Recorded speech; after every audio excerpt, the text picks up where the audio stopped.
Di kedalaman bumi yang paling bawah, terdapat sebuah gua raksasa tempat berdirinya Kekaisaran Wuluan, yang luasnya secara vertikal hampir setara dengan satu provinsi di negara Huaxu. Dahulu kala, wilayah kuno ini adalah negeri yang makmur dan penuh kejayaan. Namun kini, api perang berkobar di setiap penjuru, menjadikannya tak lebih dari reruntuhan besar dan ladang pembantaian. Makhluk-makhluk mekanis tidak memiliki sedikit pun rasa iba terhadap kaum manusia kadal. Sementara itu, pasukan aliansi dari negara Huaxu justru dipenuhi dengan kebencian terhadap mereka.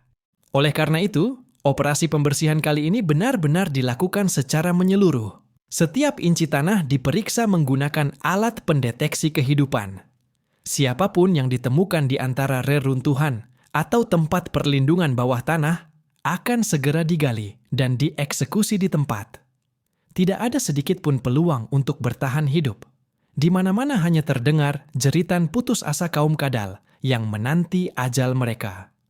Darah hijau membanjiri jalan-jalan, tulang belulang menumpuk di setiap sudut kota, dan tubuh-tubuh mereka dibakar habis oleh makhluk mekanis menggunakan penyembur api. Namun, abu yang tersisa pun tidak akan terbuang percuma. Lebih dari 20 juta manusia kadal, unsur-unsur di dalam tubuh mereka, dapat diolah menjadi pupuk untuk menanam tanaman pangan. Ketika Zhang Yi tiba di kawasan pusat kota, yang terlihat di hadapannya adalah pemandangan seperti neraka di dunia manusia. Namun, ia tidak menunjukkan sedikit pun rasa belas kasihan. Dulu, ketika para kadal itu membantai rakyat Huaxu, mereka juga melakukannya tanpa ampun. Mereka membunuh sejuta jiwa dari bangsanya. Maka hari ini, 10 juta nyawa manusia kadal harus dibayar untuk menebusnya. Zhang Yi melangkah menuju kompleks istana, sementara Yang Xin bersama Bam dan Liang Yue segera datang menyambutnya dengan para pengawal mereka. Begitu melihat Zhang Yi, mata Yang Xin memancarkan cahaya gembira, seperti anak kecil yang bertemu saudaranya. Ia berlari dengan semangat dan langsung memeluk pinggang Zhang Yi yang kekar. "Kakak, kau benar-benar hebat. Penjaga gerbang neraka pasti sudah kau kalahkan, kan?" Ia mendongak menatap Zhang Yi dengan mata besar yang penuh harap. Kalau begitu, setelah menyerap kekuatan asalnya, kakak akan menjadi manusia luar biasa terkuat di seluruh dunia. Dan saat itu tiba, bibirnya melengkung membentuk senyum licik, menguasai seluruh dunia dan menyatukan umat manusia bukanlah hal yang mustahil. Zhang Yi hanya bisa tersenyum kaku. Xin, cita-citamu benar-benar tinggi sekali. Namun, ia sendiri tak memiliki ambisi seperti itu. Apalagi untuk menyatukan umat manusia. Bahkan jika hanya diberi wilayah Jiangnan untuk dikelola, ia sudah merasa itu terlalu merepotkan. Memang, kekuasaan terdengar indah, tapi sisi lain dari kekuasaan adalah tanggung jawab, dan Zhang Yi tidak ingin terbebani oleh urusan orang banyak. Namun, kekuatan asal milik Zheng Lou itu hanya sebagian yang berhasil kuserap. Zhang Yi lalu menjelaskan seluruh peristiwa kepada Yang Xin. Setelah mendengar semuanya, mata gadis itu menjadi dalam dan berkilat tajam. "Kakak, justru itu adalah hal yang bagus," katanya sambil tersenyum. "Oh, kenapa begitu?" Zhang Yi berkedip, sedikit heran, karena sebenarnya ia sempat merasa menyesal tidak bisa menyerap semuanya. Yang Xin tertawa kecil. Walaupun kakak menyerap kekuatan asal Zheng Lou, untuk benar-benar mengubahnya menjadi kekuatan pribadi, butuh waktu yang panjang. Bagaimanapun juga, pemahaman kakak terhadap energi ether belum sampai pada tingkat yang sepadan. Tapi Ling berbeda. Dia adalah wadah para 4 ksatria, dan dulunya merupakan tubuh tempur terkuat di alam semesta. Jadi, kekuatan asal yang diserapnya bisa segera diubah menjadi kekuatan tempur nyata.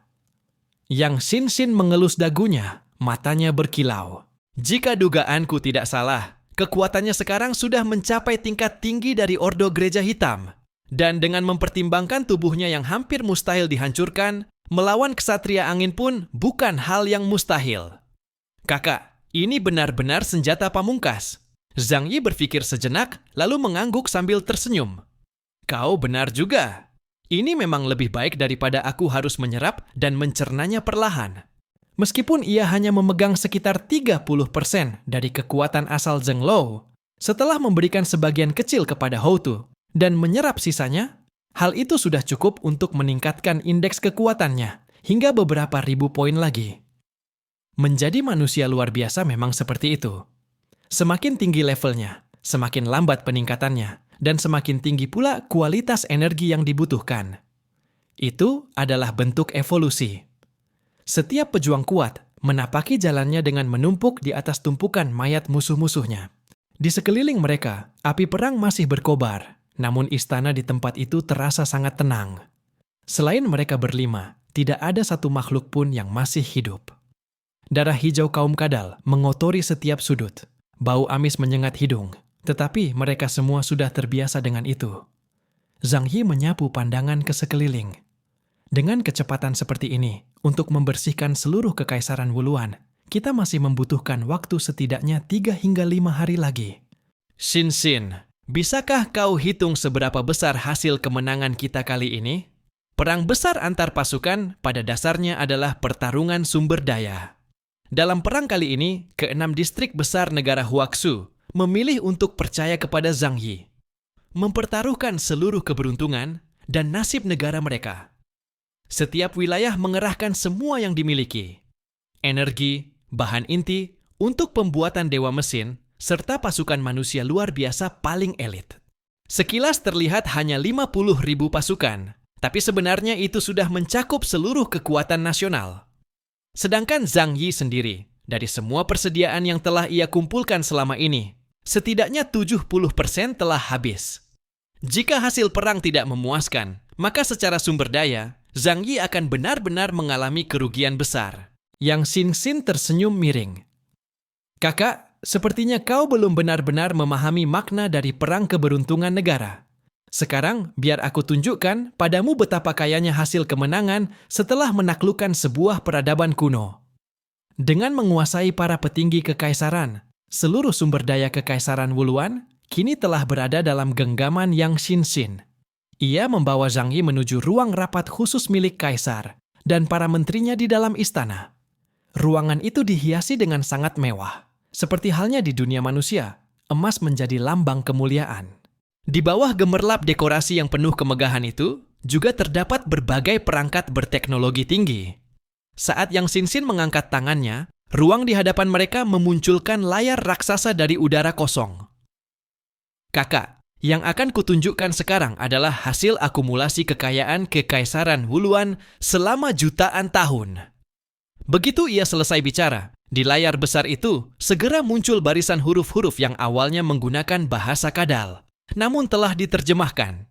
Cadangan kristal energi inti kekaisaran, 323.325.353.832 kermol. Cadangan bahan bakar fosil yang telah dieksplorasi, 535.700.853.235.352 kermol. Produksi tahunan logam vermel kekaisaran, 235.352.352 GK. Total nilai cadangan logam vermel kekaisaran, 455.233.353.231 GK. Zhang Yi melihatnya dengan kebingungan. Ia hanya menatap layar besar di depannya, di mana deretan data muncul sangat cepat, menampilkan hal-hal yang sama sekali tidak ia pahami, terutama karena satuan-satuannya terdengar asing baginya. Namun ia bisa menebak bahwa itu adalah daftar lengkap sumber daya kekaisaran Wuluan. Zhang Yi tampak kebingungan, dan tentu saja Yang Xin memperhatikan hal itu. Ia tersenyum dan berkata dengan lembut, "Kakak, apakah semua ini membuatmu sulit memahami?" Zhang Yi mengusap hidungnya sambil tersenyum dan berkata, "Kalau aku bisa mengerti ini, berarti aku sudah gila. Tapi kalau dilihat sekilas, rasanya cukup menakjubkan. Bukan begitu?" Ia menunjuk ke arah layar di depannya. Melihat daftar sebesar itu, ia langsung bisa menebak bahwa hasil dari perang kali ini pasti sangat luar biasa. Yang Xin tersenyum lembut dan berkata, "Kira-kira bisa dipahami seperti ini. Jumlah sumber daya yang kita peroleh setara dengan 20 kali lipat sumber daya yang dimiliki seluruh umat manusia saat ini." Zhang Yi hampir menyemburkan air liurnya. Ia tertegun, matanya melotot. Tubuhnya sampai kaku karena terkejut. Ia menatap layar di depannya dengan tak percaya, lalu tanpa sadar melangkah maju. 20 kali lipat? Xin, kau tidak sedang bercanda denganku, kan? 20 kali lipat ya Tuhan. Zhang Yi terus mengulang kata 20 kali seperti orang bermimpi. Meski sebelumnya ia sudah menduga hasil kali ini akan sangat besar, tapi ia sama sekali tidak menyangka akan sebesar ini.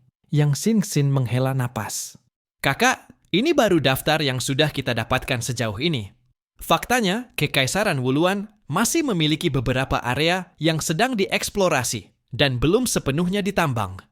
Jadi, sebenarnya, jumlah total sumber dayanya bahkan lebih besar dari angka ini.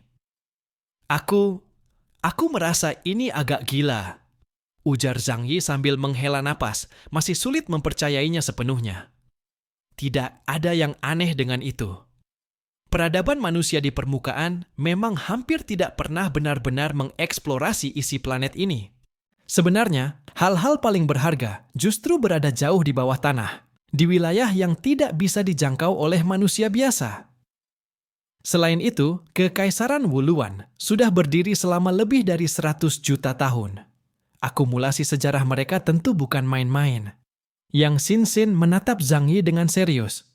Kalau bukan karena mereka takut berkembang terlalu cepat hingga memancing serangan dari peradaban bawah tanah lainnya, juga karena takut menerima hukuman dari Sang Pencipta, kekuatan mereka sekarang pasti jauh lebih besar dari ini.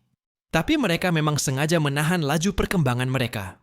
Mereka mengumpulkan sumber daya sebanyak ini, mungkin awalnya untuk menunggu saat di mana batas-batas luar dunia mulai melemah, lalu memanfaatkan semua ini untuk menjadi penguasa mutlak.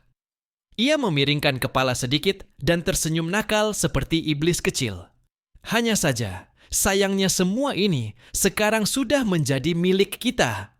Zhang Yi mengangguk.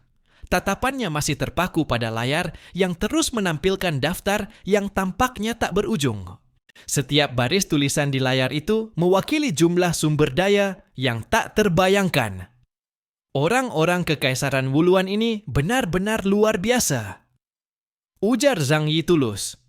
Dengan begini, sumber daya yang ia habiskan selama operasi ini bukan hanya tertutupi, tapi bahkan keuntungan yang ia dapatkan bisa berkali-kali lipat dari sebelumnya. Hasil sebesar ini membuat Zhang Yi merasa amat puas. Tak heran sejarah selalu dipenuhi perang dan kekacauan. Karena merampas sumber daya lewat perang jauh lebih cepat dan banyak hasilnya dibanding membangunnya sendiri dengan susah payah. Ini bukan salahku, gumam Zhang Yi dengan datar. Kalau mau menyalahkan, salahkan saja mereka karena memilih lawan yang salah.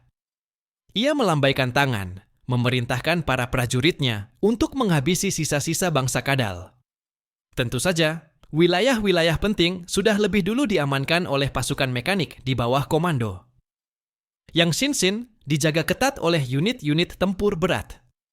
Orang yang datang kali ini terlalu banyak, semuanya adalah elit dari berbagai wilayah. Ia tidak mau ada yang mengambil kesempatan untuk mencuri sumber daya strategis. Barang-barang itu nanti akan dibagikan oleh Zhang Yi sendiri. Hanya yang diberi izin olehnya yang boleh mengambilnya. Zhang Yi lalu berjalan menuju ruang pertemuan, dan pandangannya langsung tertuju pada sebuah tahta emas raksasa yang berdiri megah di tengah ruangan. Tahta itu begitu agung, memancarkan aura kekuasaan yang membuat siapapun yang melihatnya akan merasa kagum dan penuh imajinasi. Zhang Yi melangkah maju dan duduk di atas tahta emas itu dengan santai. Sekarang, saatnya memanen hasil kemenangan ini. Ia mengangkat tangannya tinggi-tinggi dan memberi perintah lantang. Kecuali gudang sumber daya utama dan fasilitas penting, semua hasil rampasan lainnya boleh kalian ambil untuk diri kalian sendiri, asalkan bukan benda strategis yang sangat penting. Kekaisaran Wuluan amatlah kaya. Bahkan rumah-rumah rakyat biasa pun memiliki banyak barang yang sangat berharga bagi manusia. Mulai dari bahan makanan, logam mulia, sampai pesawat terbang kecil dan mesin-mesin canggih. Zhang Yi memang sengaja membiarkan para prajuritnya menikmati sebagian hasil rampasan itu, agar mereka merasakan manisnya kemenangan. Mendengar perintah Zhang Yi, para prajurit itu pun bersorak penuh semangat dan semakin gencar melakukan pencarian. Bagi Zhang Yi, sumber daya itu mungkin tidak terlalu berarti, tapi bagi mereka, nilainya sangat besar. Hanya stok makanan yang disimpan oleh bangsa kadal saja sudah cukup untuk membuat satu keluarga manusia bisa makan selama beberapa bulan. Di zaman akhir seperti ini, makanan adalah mata uang yang paling berharga. Apalagi jika mereka berhasil menjarah gudang milik para bangsawan dan saudagar besar, jumlah persediaannya bisa sangat melimpah. Zhang Yi tidak membatasi pengambilan makanan. Ia membiarkan para prajurit mengambil sesuka hati, karena di kota Tianhai sendiri, yang memiliki puluhan ribu penduduk, pasokan makanan tidak pernah menjadi masalah. Jangan biarkan satu pun kadal lolos. Zhang Yi menekankan perintah itu dengan tegas. Dari earphone-nya terdengar suara Lu Keran. Tenang saja, Kak. Tak satu pun dari mereka akan lolos. Lu Keran sedang duduk santai di ruang kendali. Sebatang permen di mulutnya, dua kakinya yang putih mulus berselonjor di atas meja kontrol. Di sekelilingnya, layar-layar besar menampilkan peta seluruh wilayah Kekaisaran Wuluan. Di bawah kendalinya, setiap kapal yang mencoba melarikan diri langsung dihantam oleh sinar laser dari kapal perang utama. Semua jalan pelarian telah diputus total. Zhang Yi mengelus dagunya. Apakah mungkin mereka punya jalur pelarian lain? Mungkin ada yang sudah disiapkan sejak awal. Ia tahu pepatah kelinci licik punya 3 sarang, dan firasatnya mengatakan bahwa musuh secerdik Kekaisaran Wuluan pasti sudah menyiapkan rencana cadangan. Jika posisinya tertukar, ia juga akan melakukan hal yang sama, menyiapkan berbagai kemungkinan untuk bertahan hidup di dunia bawah tanah yang penuh bahaya. Yang Xingxin menghampiri Zhang Yi dan berkata, mereka memang sudah menyiapkan sesuatu. Beberapa bangsawan muda dan ilmuwan sudah lebih dulu dikirim pergi, tapi aku sudah mengirim orang untuk mengejar mereka. Zhang Yi menatapnya serius. Siapa yang kau kirim? Bisa dipercaya. Masalah ini terlalu penting untuk disepelekan. Melepaskan satu musuh saja bisa menjadi ancaman tersembunyi bagi Huaxu di masa depan. Senyum yang muncul di wajah Yang Xingxin adalah senyum yang sangat dikenal Zhang Yi. Senyum gila khas dirinya. Yang aku kirim adalah orang mereka sendiri. Sekitar 1.800 km dari Kekaisaran Wuluan, di arah tenggara, pelaksanaan proyek pelarian bawah tanah telah mencapai tahap akhir. Sebuah kapal selam tanah berhasil menembus lapisan batu yang tebal dan akhirnya tiba di sebuah gua besar di kedalaman bumi. 2 pengawal setia mengawal lebih dari 100 keturunan bangsawan dan keluarga kerajaan yang berbakat keluar dari kapal. Gua itu sangat luas, dinding-dindingnya dipenuhi kristal berwarna kuning kehijauan yang memancarkan cahaya lembut. Para kadal muda itu masih tampak cemas. Mereka tidak tahu apa yang sedang terjadi di kekaisaran mereka. Seorang pengawal maju dan menenangkan mereka. Pangeran Ace, ini adalah markas perlindungan nomor 1. Tempat ini sama sekali terputus dari komunikasi dengan kekaisaran. Jika perang telah berakhir, Yang Mulia Kaisar pasti akan mengirim seseorang untuk menghubungi kita. Jangan khawatir, tempat ini memiliki sumber daya yang melimpah dan persediaan kebutuhan hidup yang lengkap. Bahkan jika kekaisaran benar-benar hancur, kita masih bisa membangun kembali sebuah peradaban baru di sini. Pangeran Mahkota Ais, pewaris kerajaan Wuluan, mengenakan pakaian tempur berwarna emas gelap dan kerutan kekhawatiran masih tersisa di antara alisnya. Ia melangkah mendekat, melihat ke dalam gua raksasa itu, yang sudah berisi gudang dan rumah-rumah yang disiapkan sebelumnya. Di sekelilingnya berderet kristal-kristal berwarna kuning kehijauan. Semuanya adalah kristal energi kelas sangat tinggi. Tempat ini benar-benar merupakan tempat perlindungan yang sangat sempurna. Terletak sangat jauh dari kerajaan Wuluan, dan koordinat lokasinya hanya diketahui oleh sejumlah kecil pejabat tinggi kerajaan. Ia merenggangkan kedua tangannya ke belakang, menundukkan kepala sambil termenung, lalu berkata, "Aku berharap tidak terjadi apa-apa pada kerajaan. Jika tidak, kata-kata itu menumpuk beban yang harus ia pikul untuk memulihkan kerajaan. Beban yang terlalu berat." Para pengawal yang setia segera berkata, "Para dewa akan melindungi kerajaan Wuluan. Namun, Yang Mulia Pangeran Ais, bila kerajaan benar-benar binasa, kami berharap Anda segera dimahkotai dan naik takhta. Pimpinlah api leluhur klan Wuluan, bangun kembali peradaban." Ais mengangguk, dan di matanya menyalip secercah cahaya keteguhan. Sebagai pewaris kerabat kerajaan, sejak kecil ia telah menerima pendidikan terbaik, diajari bagaimana menjadi seorang penguasa yang layak. Ais berbalik dan segera memberi perintah kepada para bangsawan yang ada di sekitarnya. "Ka'arlga, periksa gudang di bawah, hitung semua persediaan dengan teliti. Kita harus bersiap untuk perang berkepanjangan. Gursde, atur tempat tinggal mereka, dan pelajari pula kondisi geografis seluruh gua bawah tanah ini." Ais memimpin semuanya dengan tertib, membuat para bangsawan pengungsi muda itu cepat menemukan pegangan mental. Mereka tak sempat terlalu khawatir soal urusan kerajaan. Masing-masing segera tenggelam dalam kesibukan kerja. Beberapa jam kemudian, tempat ini sudah tersusun rapi dan teratur. Dalam hati mereka tumbuh harapan tak terhingga, merasa telah melakukan persiapan terburuk. Ais merenggangkan kedua tangan di belakang punggungnya, berdiri di tempat yang tinggi menatap pangkalan perlindungan di bawah, lalu menghela napas. "Dengan sumber daya besar seperti ini, meski kerajaan hancur dalam perang ini, aku tetap bisa melestarikan api keturunan. Klan Wuluan tidak akan punah begitu saja." Suatu ketika kata-katanya belum habis, tiba-tiba terdengar deru gemuruh. Jantung Ais terkejut. Ia berbalik dengan cepat. Jalur yang mereka lalui semula sebenarnya telah mereka tutup, tetapi suara itu terdengar dari situ. Secara teori, hanya beberapa anggota inti keluarga kerajaan yang tahu tentang terowongan ini. Semua orang terperangah. 2 pengawal setia itu juga mengangkat senjata mereka dan mengarahkan pada depan. Boom! Sebuah kapal selam bawah tanah menabrak bongkahan batu yang menutup jalan dan muncul di hadapan mereka. Melihat kapal selam itu, suasana hati semua orang sedikit lega, karena itu adalah kapal milik keluarga kerajaan. Kemudian, kapal selam itu membuka palka, dan keluar seorang kadal tua berambut memutih, berpakaian gemerlap, tampak arif dan karismatik. Ketika Ais melihatnya, matanya segera berkilau, dan ia menghela napas lega. "Paman Zankar, melihat Anda di sini membuatku tenang. Sepertinya krisis di kerajaan sudah diatasi." Zankar tersenyum ramah memandang Ais yang penuh harap dan orang-orang lainnya. "Iya, bertemu kalian membuatku senang juga. Tentu saja, karena sekarang aku bisa menurut perintah Tuan untuk membunuh kalian semua." Setelah ucapan itu, suasana langsung berubah menjadi sangat tegang. Tatapan Zankar berubah menjadi bengis. Darah klan Wuluan harus dibersihkan habis. Kalian semua harus mati. Begitu ia selesai berbicara, puluhan unit makhluk mesin tempur tiba-tiba melompat keluar dari dalam kapal selam.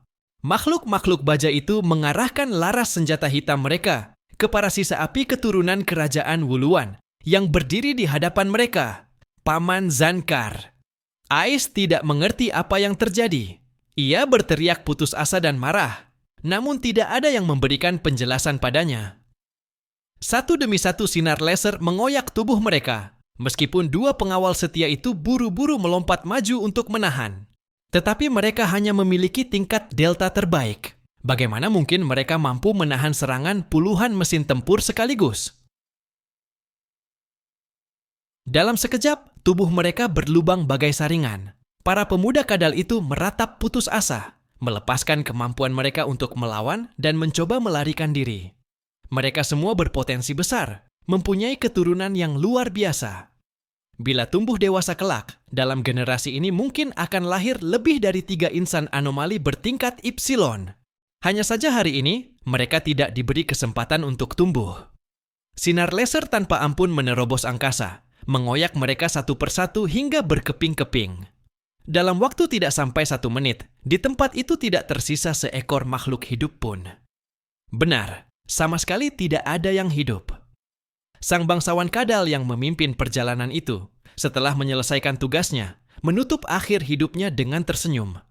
Ia menekan pistol ke pelipisnya dan menarik pelatuk. "Perintah Tuan, semua kadal harus mati, termasuk aku sendiri." Makhluk-makhluk mesin berjalan mendekat dan mengumpulkan semua jenazah di tanah. Mereka harus memastikan semuanya benar-benar mati, sehingga sampel biologis diambil untuk dibawa dan dicocokkan dengan basis data biologi Kerajaan Wuluan. Jangan lihat pembersihan kadal ini tampak kasar. Sesungguhnya setiap kadal yang dibunuh datanya diunggah ke basis data untuk dicocokkan satu persatu. Jika setelah perang selesai jumlah orang tidak cocok, maka sang penanggung jawab wilayah itu akan dimintai pertanggungjawaban. Pembersihan kadal selesai. Sebuah makhluk mesin melaporkan keadaan di sini kepada Yang Sinsin. Yang Sinsin menatap dengan tenang. Saat ini, kita telah memperoleh banyak sekali sumber daya. Zhang Yi bersama Yang Sinsin dan beberapa orang lainnya datang ke atas istana. Di sini adalah titik tertinggi Kerajaan Wuluan, dapat melihat seluruh Kerajaan Wuluan.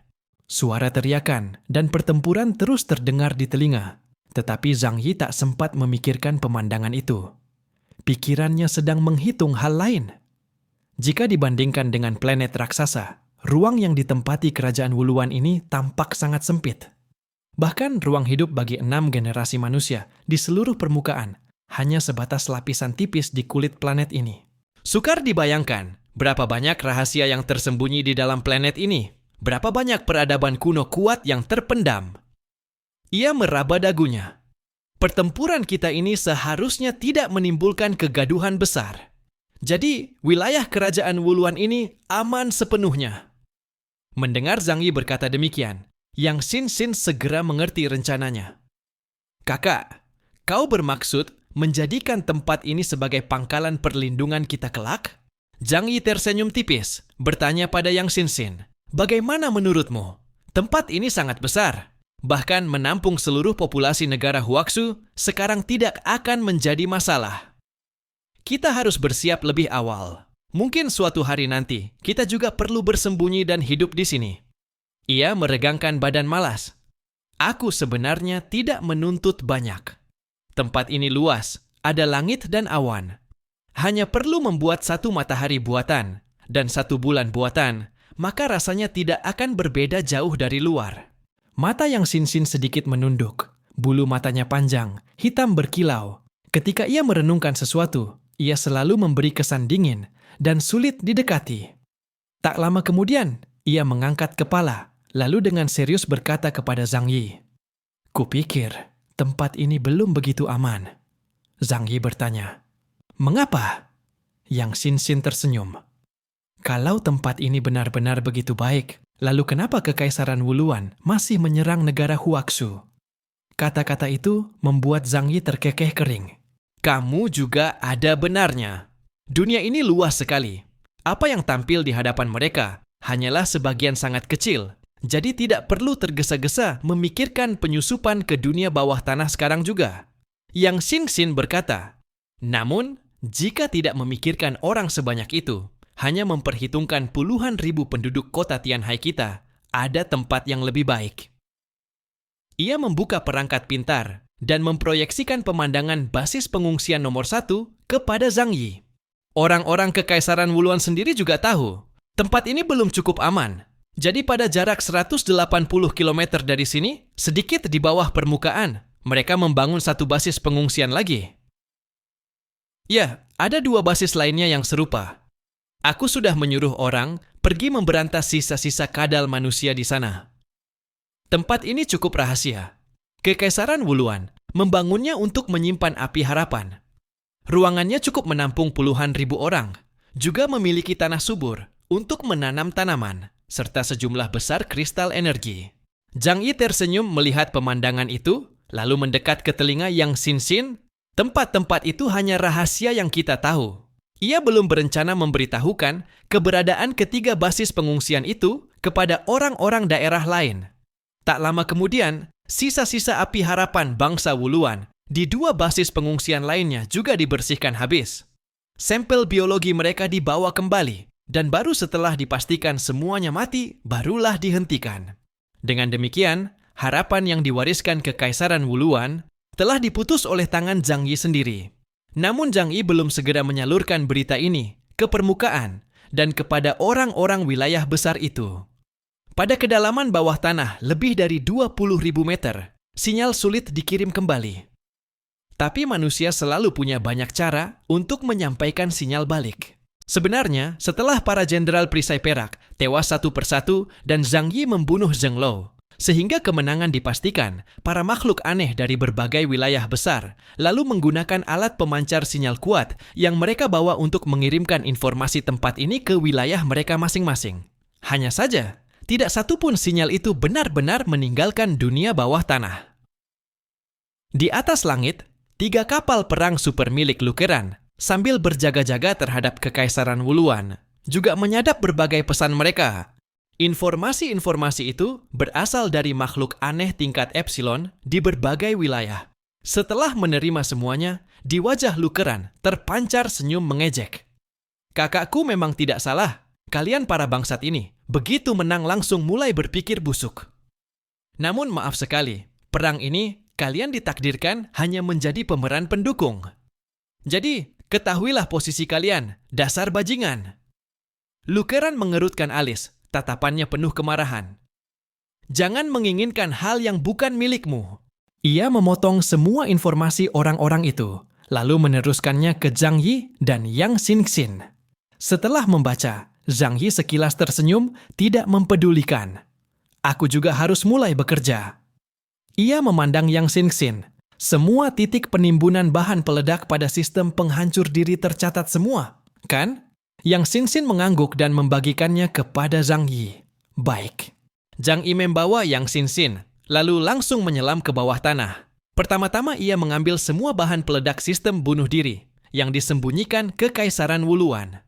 Seluruh sistem sekarang sudah dikendalikan oleh Yang Xingxin, sehingga melepas bahan peledak sangatlah mudah. Sistem ledakan yang tersebar di seluruh Kekaisaran Wuluan, yang mampu meledakkan puluhan ribu hingga ratusan ribu kilometer, persegi menjadi abu, jelas merupakan sebuah sistem energi yang sangat mengerikan. Zhang Yi menemukan bahwa bahan peledak itu memang berbeda jauh dari bahan peledak yang dipakai manusia. Bukan bubuk mesiu, bahkan bukan material nuklir, melainkan sejenis kristal energi khusus. Ternyata, sistem energi yang digunakan peradaban kuno dunia bawah berbeda total dari kita. Mereka menduduki sumber daya paling berharga di permukaan planet, hanya menyisakan bahan bakar batu murah dan tidak efisien untuk kita. Hah, tapi sekarang semua itu milikku. Zhang Yi membongkar satu persatu. Energi-energi berharga itu jumlahnya sangat besar, bisa dipakai untuk membangun kembali pasukan mekanis raksasa, memberi daya bagi kapal perang supernya. Bahkan bisa digunakan untuk menciptakan sesuatu yang jauh melampaui peradaban manusia saat ini. Super Dewa Kematian Cinta. Dalam waktu 2 jam, Zhang Yi telah berkeliling ke seluruh titik penimbunan bahan peledak Kekaisaran Wuluan dan mengumpulkannya semua. Setelah itu, ia menuju ke berbagai daerah tambang energi, gudang, pabrik persenjataan, pabrik pemrosesan, serta semua wilayah penyimpanan bahan strategis lainnya. Ia menarik hampir semua sumber daya bernilai Kekaisaran Wuluan masuk ke ruangannya yang berbeda dimensi. Tindakan sebesar ini tentu tidak mungkin luput dari perhatian orang lain. Di wilayah besar Shengjing, Shang Dawen menyaksikan dengan mata terbuka bagaimana seluruh gudang kristal energi itu hanya dengan gerakan tangan Zhang Yi dimasukkan ke dalam ruang antar dimensi. Seluruh gudang bawah tanah yang besar itu, seperti bukit yang menjulang, terangkat dan jatuh ke dalam ruang antar dimensi milik Zhang Yi. Shang Dawen yang sedang dalam perjalanan tak jauh dari situ, melihat pemandangan itu lalu berhenti di tempatnya, mulutnya ternganga, matanya penuh tak berdaya. Zhang Yi melihatnya. Shang Dawen segera tersenyum dan memberi salam. Hei, Tuan Kekacauan. Tidak kusangka keadaan Anda terlihat begitu baik. Shang Dawen dalam hati tercengang. Ia tahu setelah Zhang Yi mengalahkan Zheng Lo, orang-orang telah terkejut oleh kekuatan Zhang Yi saat ini. Namun tak ada yang lebih mengejutkan daripada melihat Zhang Yi tanpa seberkas luka pun. Ia tidak tahu cara apa yang dipakai Zhang Yi. Tapi ia tahu Zhang Yi membunuh Zheng Lo. Bukan sekadar mengalahkan, melainkan membunuh. Memenangkan lawan yang kuat tidaklah sulit. Jika ada perbedaan kekuatan, dalam keadaan bertempur performa sedikit lebih baik bisa membawa kemenangan. Namun saat seorang makhluk aneh tingkat kesatria benar-benar berniat melarikan diri, Siapa yang bisa membunuhnya? Mereka semua sangat tahu kekuatan penjaga gerbang kematian dunia bawah. Itu adalah kekuatan mengerikan yang pernah cukup untuk menghancurkan seluruh negara Huaxu. Bahkan dia sendiri tidak bisa lolos dari tangan Zhang Yi. Sementara Zhang Yi, sepenuhnya tanpa bekas luka, tampak masih penuh tenaga untuk mengumpulkan barang.